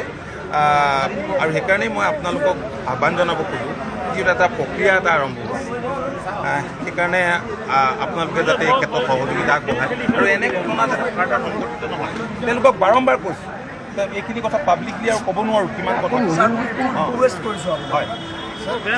আমাৰ দ্বিতীয় কথা আমি এটা ভুক্তভোগী, আমি নিজে স্পটত থাকোঁ। কথা হৈছে এই যে এটা ইনচিডেণ্টটো বহুত ডাঙৰ 2024 চনত, 25 চনত, 26 চনত এনেকুৱা ধৰণৰ মানে ইনচিডেণ্টবিলাক কৰিলে, তেখেতসকলে ঘটনাবিলাক ঘটালে, কিন্তু আমি তেনেকুৱা ধৰণৰ সৰু সুৰা ঘটনা তাত আমি ভুক্তভোগী। নিজে মই গাড়ী চলাওঁ, নিজে তাত গৈ আমি ভুক্তভোগী যে তাতে আমি যিবিলাক আমি ফেচ কৰিব লগা হয়, আমি কিন্তু সেইবিলাক আমি মিডিয়াত বা ছ'চিয়েল মিডিয়াত আমি প্ৰচাৰ নকৰোঁ। কিয় নকৰোঁ? যে সেইবিলাক বস্তু যাতে বাহিৰৰ ৰাজ্য বা ৰাষ্ট্ৰবিলাকে গম নাপায়। গম পালে সেই ৰাজ্য বা ৰাষ্ট্ৰৰ পৰ্যটকবিলাকে গম পালে আমাৰ উত্তৰ পূৰ্বাঞ্চললৈকে তেখেতসকলে পৰিভ্ৰমণ কৰিবলৈ নাহে। সেইকাৰণে আমি সেইবিলাক বস্তু লুকাই ৰাখোঁ। তেনেকুৱা ধৰণৰ ঘটনা বহুত ঘটি থাকে। সেইবিলাকে আপোনালোকে চৰকাৰৰ লগত আলোচনা যিহেতু হৈছে আজি, সেইবিলাক কথা আপোনালোকে ব্যক্ত কৰিব। আমি বহুত কথা কৈছোঁ, তথাপি আপোনালোকে তথ্যখিনি দিলে আমি একদম স্পেচিফিক যদি তেনেকুৱা তথ্য দিয়ে তেতিয়া আমাৰ কাৰণে অলপ আলোচনা কৰাত সুবিধা হ'ব। স্যাৰ মোৰ আপোনাৰ হাতযোগৰ অনুৰোধ, আপুনি আমাৰ প্ৰতিনিধি, আমি আজি 3টা দিন ধৰি ইয়াতে প্ৰতিবাদ সাব্যস্ত কৰি আছোঁ। স্যাৰ আপোনাৰ দায়িত্বৰ কথা মই নকওঁ, কিন্তু আমি আশা কৰিছিলোঁ আপুনি এবাৰ আমাৰ ওচৰত আহি প্ৰথমে আমাৰ কি কি কষ্ট হৈ আছে হৈ যোৱাটো হৈ গ'ল, মই টেকনিকেল কথা আছে এতিয়া স্যাৰ আল্টিমেটলি তেওঁলোকে আলোচনালৈও নাহিব ন, বা ময়ো আগবাঢ়িব নোৱাৰিম। সেইটো কথা আপোনালোকে নধৰিব। আপোনাৰ বাইকটো মই দেখিছোঁ, মই আপোনালোকৰ চেণ্টিমেণ্ট আৱেগ অনুভূতি উপলব্ধি কৰিছোঁ, আৰু মই হোৱাহেঁতেন মই যদি আপোনালোকৰ বয়সৰ থাকিলোহেঁতেন মই অলপ বেছিহে কৰিলোহেঁতেন চাগে। কিন্তু এনিৱে গতিকে এতিয়া যিখিনি হ'ল ভৱিষ্যতে যাতে নহয় তাৰ কাৰণে আমি কেনেকৈ আমি একেলগে আগবাঢ়িব পাৰোঁ আপোনালোকৰ সহযোগিতাটো আমি বিচাৰিছোঁ। ধন্যবাদ আপোনাক। আমি ঠিক আছে, আমি সহযোগিতা কৰিম। আপুনি বাইকটো ল'ব, আমাৰ কথাটো শেষ কৰিব দিয়ক।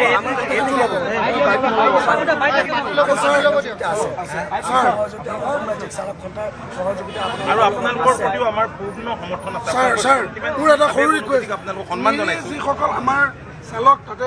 পিটন খাবলগীয়া হ'ল, বাহনসমূহ ক্ষতিগ্ৰস্ত হ'ল, তাৰ দায়িত্বটো এতিয়া কোনে ল'ব? সেইখিনি কথা আলোচনা হৈছে, স্যাৰ ইমান সেইটো কাৰণে আমি কৈছিলোঁ বুজিলোঁ। প্ৰথমে যদি জানো এইখিনি কথা আলোচনা নোহোৱাকৈ টকা নাই, এইখিনি চৰকাৰৰ দায়িত্ব। এইখিনি স্যাৰ চৰকাৰৰ আপুনি এগৰাকী প্ৰতিনিধি, মই কৈছোঁ চৰকাৰে দায়িত্ব লৈছে, তেওঁলোকে সেইটো আপুনি স্পষ্ট কৰি দিয়ক। কিমান দিনৰ ভিতৰত কিমান দিন ভাড়া গাড়ীখন তেওঁ বন্ধ কৰি ৰাখি দিব নোৱাৰে, তেওঁতো ভাড়া মাৰিব লাগিব ন, ভাড়া গাড়ীখন কিমান দিন পেলাই থ'ব লাগিব, কিমান কমাৰ্চিয়েল গাড়ী। ঠিক আছে। আপুনি এটা ৰাইজক আমাৰ কিমানখন গাড়ী আছে তথ্যখিনি দিব, তথ্যখিনি দিব। যদি মেঘালয় চৰকাৰে দিলে কৰে বা কিবা কৰে, অসম চৰকাৰে মুখ্যমন্ত্ৰী ডাঙৰীয়া আমাক কেতবোৰ কথা কৈছিলোঁ, মই এতিয়া পাব্লিক কৰিব খোজা নাই। আপোনালোকৰ লগত লিমিটেড আলোচনা হ'লে মই কথাখিনি ক'ব পাৰিম। ঠিক আছে, আমি কাইলৈ এবাৰ বহি ল'ম। ভাইটি কিবা কম কোৱা চাওক, আমাৰ চাওক প্ৰটেষ্ট হৰ জেগাত হয়, অসমতো হয়। আমি আমাৰ অসমত চাওক 3 দিন পৰা প্ৰটেষ্ট হৈ আছে, আমি ভাইলেঞ্চ কৰা নাই। আমাৰ আৰক্ষীৰ বিষয়েও ভাল, আমাক সহায় কৰে। মেঘালয়ত ছাৰ যেতিয়া প্ৰটেকশ্যন হয় মিনছ এইটো আন্দোলন হয়, এই অসম গাড়ীক টাৰ্গেট কিয় কৰে? মোৰ এইটো কুৱেশ্যন। তেখেতৰ পুলিচবিলাক কি কৰে ছাৰ? পুলিচবিলাক ওচৰত থকাৰ পিছতো ইমান ডেমেজ কৰি আছে ছাৰ, আৰু আমাক বহুত বেয়া লাগে ছাৰ। 1 বছৰো হোৱা নাই, চিফ ছেক্ৰেটাৰী আহি কিনে আমাক লিখি কিনে দিছিল যে নেক্সট টাইম এইটো নহ'ব। আৰু আজি চাওক ছাৰ, 1 বছৰো হোৱা নাই আজি এনেকুৱা পৰিস্থিতি। আৰু আমাক আশা আছে যে আমাক ইমান আশা আছে আমাৰ অসম চৰকাৰে কিবা ভাল ষ্টেপে ল'ব, যি ল'ব আমাৰ পাব্লিকৰ কাৰণে ল'ব। মই এইটোৱে ৰিকুৱেষ্ট ছাৰ। আৰু মেঘালয় আৰক্ষীৰ কিবা হ'ব লাগিব ছাৰ, নহ'লে তেখেতে বহুত লাইটলি লৈ আছে কেছবিলাক। এই কথাখিনি খুব তেওঁলোকৰ আগত খুবেই আমি উল্লেখ কৰিছোঁ, কাৰণ আপোনালোকৰ সমস্যা আমাৰ সমস্যা, আপোনালোকৰ মান মৰ্যাদাৰ লগতে আমাৰ মান মৰ্যাদা জড়িত হৈ আছে, চৰকাৰখনৰ মান মৰ্যাদা জড়িত হৈ আছে। আৰু আমাৰ মাননীয় মুখ্যমন্ত্ৰীয়ে এই কথাটো অত্যন্ত গভীৰভাৱে উদ্বিগ্ন, আৰু সেইকাৰণে ক্ষিপ্ৰতাৰে বিষয়টো এটা সমাধান বিচাৰিছে। আৰু মই ভাবোঁ যিবিলাক প্ৰব্লেম আপোনালোকে এতিয়া ফেচ কৰিছে বা আগতে ফেচ কৰিছিল, ভৱিষ্যতৰ দিনত সেইখিনি আলাপ আলোচনাৰ মাজেৰে আমি ৰিজল্ভ কৰিব পাৰিম। ডিটেইলছখিনি ক'ত কেনেকৈ দিম হ'ব, এতিয়া আৰু কাইলৈ আমি বহিম। কাইলৈ কাইলৈ আমি যিখিনি আচল যিসকল চালক আছে তেওঁলোকৰ লগত আমি তোমালোকৰ লগত বহিম। তোমাৰ লগত এতিয়া ইয়াত অভিলেখৰ লগত কৰি ল'বা, আমি তোমাক কথা পাতি লৈ আমি বহিম। কাইলৈ এই যিখিনি একদম যিখিনি ৰাস্তাৰ ওপৰত নাপাতিলেও হয়, সেইখিনি আমাৰ ইম্পৰ্টেণ্ট নহয়, সেই কথাখিনি কাইলৈ আমি কৰিব লাগিব ইয়াত। আজি এতিয়াই বহি পঠাম, আৰু বাকী কাইলৈ মই আৰু আগবঢ়াই যাম, মন্ত্ৰী মহোদয় থাকিব। ঠিক আছে, ঠিক আছে।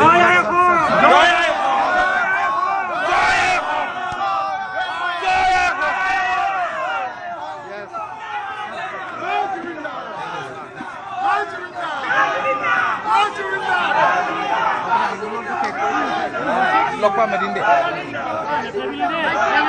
জয় আই অসম। এয়া যোৰাবাটৰ পৰা পোনপটীয়া সম্প্ৰচাৰ মন্ত্ৰী অতুল বৰাই ইতিমধ্যে আশ্বাস প্ৰদান কৰিছে, কাইলৈ বিশেষ বৈঠক অনুষ্ঠিত হোৱাৰ কথা সদৰি কৰিছে। স্বাভাৱিকতে এতিয়া হয়তো কিছু পৰিমাণে এই যোৰাবাটৰ প্ৰতিবাদ হয়তো সাময়িকভাৱে বন্ধ কৰা হ'ব পাৰে, তেনেধৰণৰ এটা সম্ভাৱনা দেখা পোৱা গৈছে। যি কি নহওক বিক্ৰম, পুনৰ পোনপটীয়া সম্প্ৰচাৰ।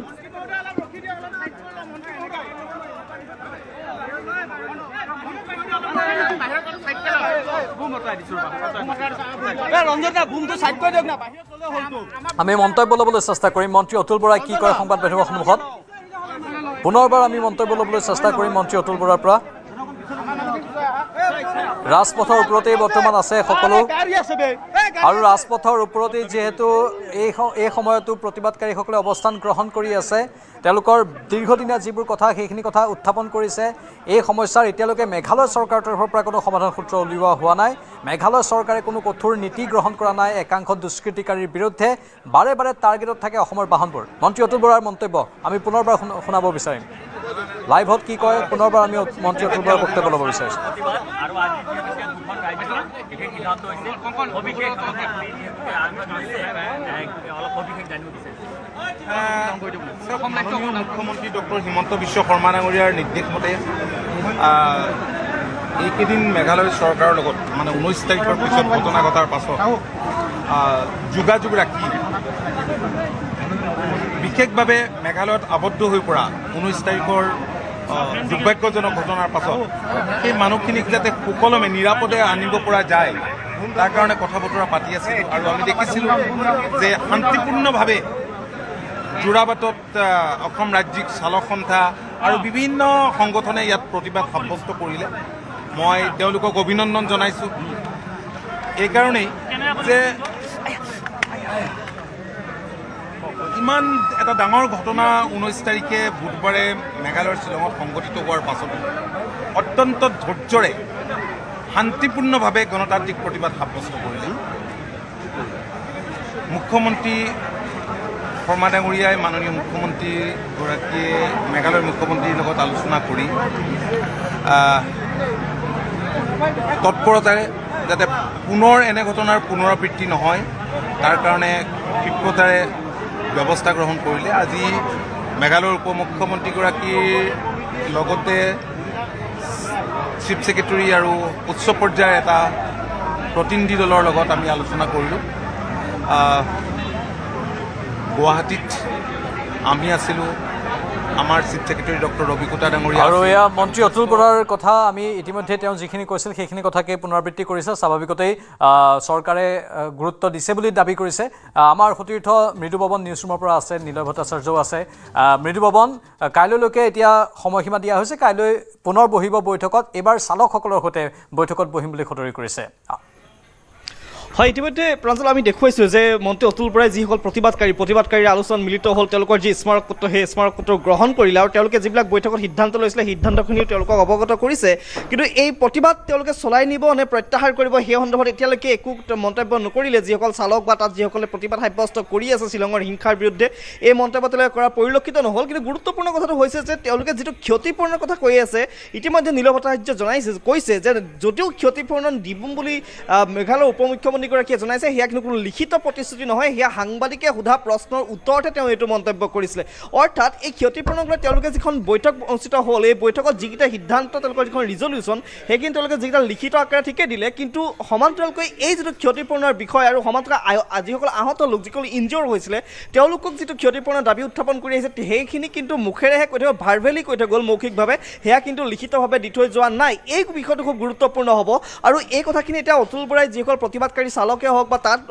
প্ৰতিবাদ সাব্যস্ত কৰা লোকসকলক জনাইছে এই কথাখিনি তেওঁলোক কিমান দূৰ আচলতে সন্তুষ্ট হয় বা সন্তুষ্টি প্ৰকাশ কৰে এইটো খুব গুৰুত্বপূৰ্ণ হ'ব লগতে ইমানকেইখন কমিটি গঠনৰ কথা ঘোষণা কৰিলে এই কমিটিবিলাক যে এইটোৱে এই প্ৰথম ঘটনা নহয় ইয়াৰ পূৰ্বেও অনুৰূপ ঘটনা ঘটিছে এই ঘটনাসমূহ নঘটাৰ ক্ষেত্ৰত এই কমিটিসমূহে কি ধৰণে দৃষ্টান্তমূলক ব্যৱস্থা গ্ৰহণ কৰে এয়া হ'ব আটাইতকৈ গুৰুত্বপূৰ্ণ কিয়নো কমিটিৰ নামত কমিটি গঠন কৰা আমি বহু দিনৰ পৰা দেখি আহিছোঁ বিভিন্ন ধৰণৰ SIT গঠন কৰা হয় বা কমিটি গঠন কৰা হয় যাতে মীমাংসা হোৱাৰ কাৰণে কিন্তু ইয়াৰ পিছতো কিন্তু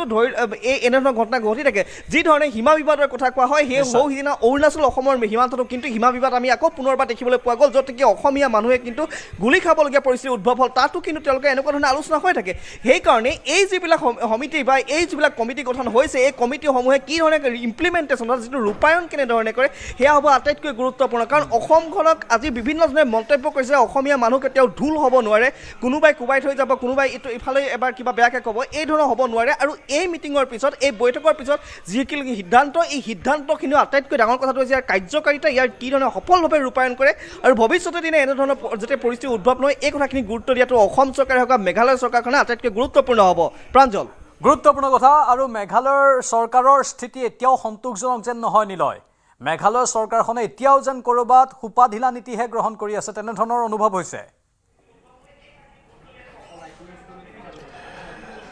মুখ্যমন্ত্ৰী কনৰাড চাংমা এই মুহূৰ্তত দিল্লীত আছে 2 নম্বৰ কথাটো হ'ল যে তেখেতক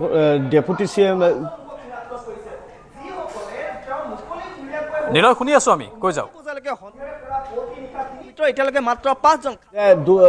দুজনকৈ ডেপুটি CM থাকোঁতে এজন ডেপুটি CMক পঠাইছে আজি কথা পাতিছে জইণ্ট কমিটি দুটা হৈছে SIT এখন ফৰ্ম কৰিছে এটা জইণ্ট কমিটিয়ে টুৰিজিম বা যি পৰ্যটক আছে সেই পৰ্যটকৰ পৰ্যায়টো চাব দ্বিতীয়টো জইণ্ট কমিটিয়ে এই গোটেই গণ্ডগোলখিনি যেন আকৌ যেন তাৰ পুনৰাবৃত্তি নহয় সেয়া চাব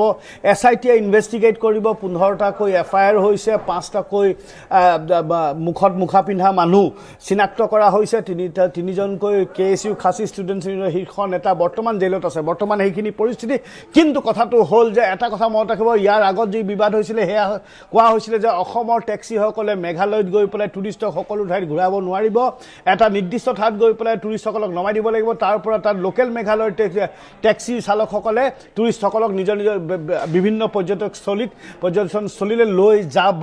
সেইটো এটা এতিয়াও কিন্তু অমীমাংসিত এটা বিষয় আছেই তাৰ এইবাৰো কিন্তু একেই সেই অসমৰ যি টুৰিষ্ট লৈ যোৱা টেক্সিসমূহ আছে সেই টেক্সিসমূহকে লক্ষ্য কৰা হৈছিলে আক্ৰমণ কৰা হৈছে আৰু এটা কথা যে সীমা বিবাদ যিটো আছে অসমৰ আৰু মেঘালয়ৰ 12টাকৈ যি সীমালৈ বিবাদ আছে তাৰ 6টাৰ মীমাংসা হৈছে 6টাৰ মীমাংসা এতিয়াও বাকী আছে সো বহুকেইটা বিষয় আছে আৰু এই বিষয়ত অকল জইণ্ট কমিটি আৰু SIT গঠন কৰি দিলে নহ'ব চালকসকলে এই মুহূৰ্তত মন্ত্ৰী অতুল বৰাৰ সন্মুখত কিন্তু উচিত দাবী কেইটামান ৰাখিছিলে শেষৰ দাবীকেইটা যদি চাই তেতিয়াহ'লে এটা দাবী আছিলে যে আমাৰ গাড়ীসমূহৰ কি হ'ব আমাৰ গাড়ী যিখিনি ভঙা হৈছে সেইখিনি ক্ষতিপূৰণ কোনে দিব কোনে ঠিক কৰি দিব কেতিয়া দিব একো তাত কোনো স্পষ্ট একো উল্লেখ নাই দ্বিতীয়টো কথা হ'ল যে যিসকল আহত হৈছে সেই আহতসকলৰ তেখেতসকলক ক্ষতিপূৰণ কোনে দিব তেখেতসকলক চোৱা চিতাৰ যি ভৰণ পোষণ আছে সেয়া কোনে দিব কাৰণ যি এটা যৌথ ষ্টেটমেণ্ট দিছে সেই যৌথ ষ্টেটমেণ্টত তাৰ কোনো উল্লেখ নাই এটা কথাটো হ'ল দুজন মানুহ আহি বহিলে 3 ঘণ্টা কৰি দুজন মন্ত্ৰী আহিলে দুখনকৈ চৰকাৰৰ প্ৰতিনিধি আহিলে দীঘলীয়া এক মিটিং হ'ল মিটিঙৰ পিছত তাৰ পিছত সেই মিটিঙৰ পিছত এটা জইণ্ট ষ্টেটমেণ্ট হ'ল সেই জইণ্ট ষ্টেটমেণ্ট এবাৰ তাত য'ত মিটিং হৈছিলে মানে আছাম ষ্টেট গেষ্ট হাউচত তাত পঢ়ি দিয়া হ'ল এবাৰ গৈ সেই প্ৰতিবাদকাৰীসকলৰ সন্মুখত পঢ়ি দিয়া হ'ল একেটা ষ্টেটমেণ্টকে বাৰম্বাৰ পঢ়ি দিয়া হৈছে সেইটো পঢ়ি দিয়াৰ পিছতেই কিন্তু এই যে 4 দিন ধৰি এক যে প্ৰতিবাদ চলি আছে তাত যে 31টা বাহনক যে আক্ৰমণ কৰা হৈছিলে তাৰ কিন্তু তাৰ সমাধান সূত্ৰ এইটো নহয় নিশ্চয়কৈ তাৰ আৰম্ভণি এইটো হ'ব পাৰে এটা কথাটো হ'ল আজি তাত মন্ত্ৰী অতুল বৰা ডাঙৰীয়া তালৈ যোৱাৰ পিছত হয়তো প্ৰতিবাদকাৰীসকলে তেখেতসকলৰ প্ৰতিবাদটো সাময়িকভাৱে উঠাই ল'ব পাৰে কি কৰিব বিক্ৰমৰ পৰা আমি জানিবলৈ চেষ্টা কৰিম গুৰুত্বপূৰ্ণ কথা বিক্ৰমৰ পৰা আমি জানিবলৈ চেষ্টা কৰিম এতিয়া প্ৰতিবাদকাৰীসকলৰ স্থিতি কি হ'ব কিছু সময়ৰ পাছতে আমি বিক্ৰমৰ সৈতে যোগাযোগ স্থাপন কৰিম কিন্তু এই মুহূৰ্তৰ সবাতোকৈ ডাঙৰ বিষয় যে মেঘালয় চৰকাৰে যেনেধৰণৰ স্থিতি যেনেধৰণৰ সবল ভূমিকা গ্ৰহণ কৰিব লাগিছিল তেনেধৰণৰ সবল ভূমিকা গ্ৰহণ কৰা নাই সাংবাদিকে সোধা প্ৰশ্নৰ উত্তৰতহে মেঘালয় চৰকাৰৰ উপ মুখ্যমন্ত্ৰীগৰাকীয়ে ক'লে যে আমি ক্ষতিপূৰণ দিম কিন্তু তেওঁলোকৰ তৰফৰ পৰা এতিয়ালৈকে লিখিত কোনো ধৰণৰ বিশেষ প্ৰতিবেদন বা প্ৰতিশ্ৰুতি দিয়া হোৱা নাই এই সমগ্ৰ মানে এই বিষয়ত আলোচনা হোৱা নাই প্ৰাঞ্জল এই বিষয়ত আলোচনাই হোৱা নাই তুমি আপুনি যিটো কথা কৈছে যে ক্ষতিপূৰণৰ কথা যদি আলোচনা হ'ল হয় তেতিয়াহ'লে জইণ্ট ষ্টেটমেণ্টত থাকিলে হয় সেই মিটিঙত এই কথা যদি আলোচনা হ'ল হয় বাকী সকলো বস্তু আলোচনা হৈছে যি বস্তু বিষয়ত আলোচনা হৈছে সেই বস্তু বিষয়ৰ ওপৰত উল্লেখ কৰা আছে সেই জইণ্ট ষ্টেটমেণ্ট বা যৌথ যি ষ্টেটমেণ্ট দিছে তাত এইটো উল্লেখ নাই তাৰ মানে এইটো মিটিঙত ডিছকাছ কৰা হোৱা নাই আৰু যদি এইটো মিটিঙত ডিছকাছ কৰা হোৱা নাই তেতিয়াহ'লে এই দুইখন চৰকাৰে এই বিষয়ত এতিয়ালৈকে গুৰুত্ব দিয়া নাই বা গুৰুত্ব লোৱা নাই কালি যেতিয়া অসম চৰকাৰৰ লগত বা অতুল বৰা ডাঙৰীয়াৰ লগত যদি মিটিংখন হয় আকৌ এবাৰ মিটিং হয় তাত যদি এই গোটেই সমূহ কথাখিনি হয় তেতিয়াহ'লে অসম চৰকাৰে আকৌ মেঘালয় চৰকাৰৰ লগত দ্বিতীয়খন মিটিং কৰিব লাগিব সেই মিটিঙত এই কথাটো আকৌ এবাৰ আলোচনা কৰিব লাগিব তাৰপিছত এই মেঘালয় ষ্টেটমেণ্ট চৰকাৰে এখন ৰিটাৰ্ণ ষ্টেটমেণ্ট বা এখন অফিচিয়েল ষ্টেটমেণ্ট দিব লাগিব যাতে সেই ষ্টেটমেণ্টত উল্লেখ কৰা থাকিব লাগিব যে কিমান ক্ষতি হ'লে কিমান ক্ষতিপূৰণ দিব সম্পূৰ্ণ গাড়ী ক্ষতিপূৰ্ণ দিয়া হ'ব কোন ইঞ্চুৰেঞ্চৰ ক্লেইম হ'ব এই বহুত বস্তু আছে তাৰ একো বিষয়বস্তু আজি বৰ্তমান এটা ষ্টপগেট এটা আছে যে সাময়িকভাৱে এই গোটেই পৰিস্থিতিটো কেনেকৈ হাম কটাব পাৰি যিহেতু নেশ্যনেল হাইৱে ব্লক হৈ আছে যিহেতু মেঘালয়ত বা শ্বিলঙত এতিয়া তেলৰ নাটনি হৈছে ইন্ধনৰ নাটনি হৈছে ইছেঞ্চিয়েল কমোডিটিজৰ নাটনি হৈছে যিহেতু মেঘালয়ৰ মানুহ ক'ৰবাত যোগাৰ টেকনিক লোৱা হ'ল নেকি বা দুয়োখন চৰকাৰে যেনেধৰণে বিষয়টোক গম্ভীৰতাৰে আলোচনা কৰিব লাগিছিল তেনেধৰণে নকৰিলে নেকি বিক্ৰমৰ সৈতে যদি যোগাযোগ হয় প্ৰতিবাদকাৰীসকল এতিয়াও হয়তো তাতে আছে বিক্ৰমৰ সৈতে যদি যোগাযোগ হয় এই কথাখিনিয়ে জানিবলৈ চেষ্টা কৰিম কাৰণ জইণ্ট ষ্টেটমেণ্টত ক্ষতিপূৰণৰ কোনো কথা উল্লেখ নাই বিক্ৰম প্ৰতিবাদকাৰীসকলে সেইটো কথা গম পাইছে প্ৰাঞ্জল সেই কথাটো ক'ব বিচাৰিছোঁ যে মন্ত্ৰী অতুল বৰাই ইয়ালৈ আহি যেতিয়া ক্ষতিপূৰণৰ কথাটো ক'লে অৰ্থাৎ বাহনসমূহ যে ভাঙিলে তাৰ ক্ষতিপূৰণটো কোনে দিব সেই কথাটো হৈছে ডাঙৰ প্ৰশ্ন যেতিয়া কন্যাধৰত সংবাদমেলখন সম্বোধন কৰা হৈছিল সেয়া কিন্তু লিখিত ষ্টেটমেণ্ট নহয় সেয়া ভাৰ্বেলি কোৱা হৈছে সাংবাদিকৰ প্ৰশ্নত কোৱা হৈছিল তাৰপাছত মন্ত্ৰী অতুল বৰাক চালকসকলে যেতিয়া সুধিছিল একেবাৰে শেষত তেওঁলোকে যেতিয়া সুধিছিল যে ক্ষতিপূৰণটো কি হ'ব ছাৰ তেতিয়া মন্ত্ৰী অতুল বৰাই কিন্তু এটা স্পষ্ট উত্তৰ দিব পৰা নাই তেওঁ কিছু ভাবি চিন্তি কৈছে যে চৰকাৰে দিব অৰ্থাৎ ইয়াৰ পৰা গোটেই মেছেজটো ক্লিয়াৰ হোৱা নাই যে কোনখন চৰকাৰ অসম চৰকাৰ নে ইপাৰৰ মেঘালয় চৰকাৰ কোনখন চৰকাৰে দিব ক্ষতিপূৰণ কোনখন চৰকাৰে দিব কাৰণ বহু বাহন কিন্তু অসমৰ ক্ষতিগ্ৰস্ত হৈছে গতিকে কোনে দিব তাৰপাছত আৰক্ষী আয়ুক্ত পাৰ্থসাৰথী মহন্তই তেওঁ মাত দিলে তাৰপাছত তেওঁ ক'লে যে বাহনসমূহৰ তথ্য কাক দিব এতিয়া কথাটো হ'ল যে বাহনসমূহক ক্ষতিপূৰণ দিবলৈ হ'লে বাহনসমূহৰ তথ্য লাগিব কাৰণ কেৱল গুৱাহাটী বাহনটো ভঙা নাই কেৱল গুৱাহাটী বাহন নহয় মেঘালয়লৈ টুৰিষ্টৰ বাহন চলে মানে কেৱল গুৱাহাটীৰ পৰা নচলে অসমৰ বিভিন্ন প্ৰান্তৰ পৰা চলে গতিকে বাহনসমূহ অসমৰ বাহনসমূহ কেৱল গুৱাহাটীৰ নহয় গতিকে তেওঁলোকৰ বাহনসমূহৰ তথ্যসমূহ ক'ত দিব সেই নিৰ্দিষ্ট ঠিকনাটোৰ প্ৰয়োজন তাৰপাছত কেনেকুৱা ধৰণে সেই তথ্যখিনি মেঘালয়লৈ প্ৰেৰণ কৰা হ'ব এই গোটেই কথাখিনি চিন্তনীয় তাৰপাছত আৰক্ষী আয়ুক্ত পাৰ্থসাৰথী মহন্তই এটা কথা কৈ গ'ল যে ডিচিপি তাবুৰাম পেগুক তাবুৰাম পেগুক সেই তথ্যখিনি দিবলৈ চালকসকলক তেওঁলোকক কৈ থৈ গৈছে গতিকে প্ৰাঞ্জল গোটেই কথাটো কিন্তু স্পষ্ট হোৱা নাই অৰ্থাৎ গোটেই কথাটো স্পষ্ট হোৱা নাই মানে বিক্ৰম আজিৰ বৈঠকখন ক'ৰবাত বিসংগতিপূৰ্ণ বা অমীমাংসিত হৈ থাকি গ'ল আকৌ এতিয়া মেঘালয় চৰকাৰৰ সৈতে পুনৰ বৈঠক পাতিব লাগিব এই বিষয়বোৰৰ মীমাংসা কৰাৰ কাৰণে সেইটোৱে হ'ল প্ৰতিবাদকাৰীসকলে এতিয়া কি কৰিব তেওঁলোকে প্ৰতিবাদ উঠাই ল'ব নে অৱস্থান কৰি থাকিব তেওঁলোকৰ কথা শুনিব বিচাৰিছোঁ এই মুহূৰ্তলৈকে যেতিয়া মন্ত্ৰী অতুল বৰাৰ লগত তেওঁলোকে আলোচনা কৰি আছিল প্ৰতিবাদৰ উঠাই ল'ব নে কি কৰিব তেওঁলোকে সেই সিদ্ধান্ত কোনো লোৱা নাছিল আমি কথা পাতিম এতিয়া তেওঁলোকৰ সৈতে কথা পাতিম গোটেই বিষয়বস্তুটো তেতিয়া স্পষ্ট হ'ব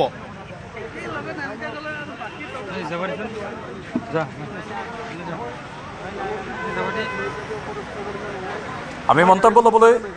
চেষ্টা কৰি হ'বলগীয়া নহয় আমি তাত যাতে এটা সন্মানপূৰ্বক ব্যৱস্থাৰে যাতে আমি সেৱা আগবঢ়াব পাৰোঁ এই কথা বতৰাখিনি আমি মূল দাবীটো ৰাখিছিলোঁ আৰু আজি সন্মানীয় অতুল বৰা ডাঙৰীয়াই মন্ত্ৰী অতুল বৰা ডাঙৰীয়াই ইতিমধ্যে ৰাজহুৱাকৈ কৈছে আপোনালোকৰ সন্মুখত যে মেঘালয় চৰকাৰে এইটো লিখিত হিচাপে গভৰ্ণমেণ্টক প্ৰতিশ্ৰুতি দিছে এইটো আমাৰ প্ৰথম সফলতা দ্বিতীয় কথাটো আমাৰ আছিলে যে যিসকল আমাৰ পৰ্যটকক তাত অপমান কৰা হ'ল অপদস্থ কৰা হ'ল আমাৰ বাহনসমূহ ভাগিলে সেই বাহনসমূহৰ দায়িত্ব কোনে ল'ব এটা ক্ষতিপূৰণটো কোনে দিব তেতিয়া তেওঁ এইটো আলোচনা কৰিম বুলি কৈছিলে মই বোলো এইটো আলোচনা নকৰোঁতে আপোনালোকে কিয় জনালে কি বিষয়ত আলোচনা কৰিলে তেতিয়া ক'লে যে আমি লিষ্টখন দিয়ক যদি মেঘালয় গভৰ্ণমেণ্টে নকৰে তেতিয়াহ'লে অসম চৰকাৰে উপযুক্ত ক্ষতিপূৰণ প্ৰদান কৰিব এইটো আমাৰ জয় হয় নে নহয় নাজানো চৰকাৰে এইটো আমাক আশ্বাস দিছে তৃতীয় কথাটো দুয়োখন ৰাজ্যৰ মাজত মিলামিলি কৰি যি আমাৰ ভৱিষ্যতলৈকে নহ'বৰ নিৰাপত্তা অসম চৰকাৰে সেইটো এতিয়ালৈকে দিয়া নাই যে আমি মেঘালয়ত কেতিয়াৰ পৰা যাব পাৰিম কেতিয়াৰ পৰা স্বাভাৱিক হ'ব কাৰণ এই কথাটো আমি দাবী ৰাখিছিলোঁ যে এটা সুচল যাতায়াত ব্যৱস্থা কৰিবলৈ দুয়োখন ৰাজ্যই আনুষ্ঠানিকভাৱে ঘোষণা কৰিব লাগিব আৰু আমি এইটোও দাবী ৰাখিছিলোঁ যে মুখ্যমন্ত্ৰী আৰু পৰিবহণ মন্ত্ৰীগৰাকীয়ে অসমৰ ৰাইজৰ ওচৰত ক্ষমা বিচাৰক সেইটো কৰা নাই বাৰু এতিয়ালৈকে কিন্তু বাকী আমি দুটা দাবীত সন্তুষ্ট হৈছোঁ গতিকে ৰাইজৰ বিভিন্নজনে আমাক পৰামৰ্শ আগবঢ়াইছে যিহেতু আমি সকলো খাটি খোৱা চালক আমি গাড়ী EMI দিব লাগে বিভিন্ন ধৰণে আমাৰ গুৱাহাটীত খৰচ আছে গতিকে প্ৰতিবাদটো দীঘলীয়া হৈ গৈ থাকিলে সহাটো আমাৰ কাৰণে অসম্ভৱ আমি মেঘালয়ক ক্ষতি কৰাৰ উদ্দেশ্যেৰে প্ৰতিবাদ কৰা নাই তেওঁলোকক বুজাবৰ কাৰণেহে প্ৰতিবাদ সাব্যস্ত কৰিছোঁ তেওঁলোকে আমাৰ গাড়ী ভাগিছে আগতেও ভাগিছে আমি এতিয়ালৈকেও ধৈৰ্য ধৰিছোঁ আমি গাড়ী ভাগা চিগা কৰা নাই চৰকাৰৰ ওপৰত শেষ ভৰসা কৰিছোঁ আগতেও চৰকাৰে প্ৰতিশ্ৰুতি দিছিলে প্ৰতিশ্ৰুতি ৰাখিব পৰা নাই এইবাৰ চাওঁ সামূহিকভাৱে আজিৰ কাৰণে আমি স্থগিত ৰাখিছোঁ যিহেতু এই সংগ্ৰামখনত বিভিন্ন দল সংগঠনে আমাক সহযোগিতা আগবঢ়াইছে তেওঁলোকে নিজেই সেই দিনটো আমাৰ লগত আছে তেওঁলোকৰ লগত পৰামৰ্শ কৰি চৰকাৰৰ লগত যদি যিমান সম্ভৱ হয় এখন মিটিং কৰি তেওঁলোকৰ এই দাবীসমূহ লিখিত ৰূপত আমি আনিব পাৰিলে এই প্ৰতিবাদখন স্তব্ধ কৰিম আৰু যদি এইসমূহ সম্ভৱ নহয় তেতিয়াহ'লে পৰৱৰ্তী সময়ত অসমবাসী ৰাইজৰ সহযোগত ৰাইজে যি সিদ্ধান্ত আগবঢ়াব সেই সিদ্ধান্তৰ মতে আগুৱাই যোৱা হ'ব।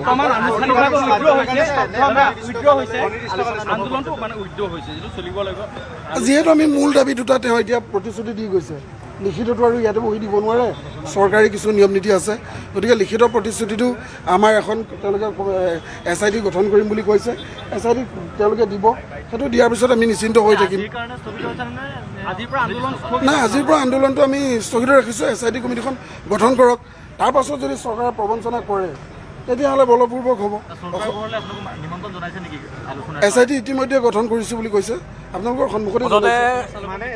SITৰ প্ৰতিবেদন বা আন কেতবোৰ তথ্য সন্মুখলৈ নহালৈকে আন্দোলন আৰু নচলে বুলি তেওঁলোকে উল্লেখ কৰিছে আৰু আন্দোলন আজিৰ পৰা সাময়িকভাৱে বন্ধ থাকিব বুলি সদৰি কৰা হৈছে। ধন্যবাদ জনাইছোঁ। এয়া আছিল যোৰাবাটৰ পৰা পোনপটীয়া সম্প্ৰচাৰ।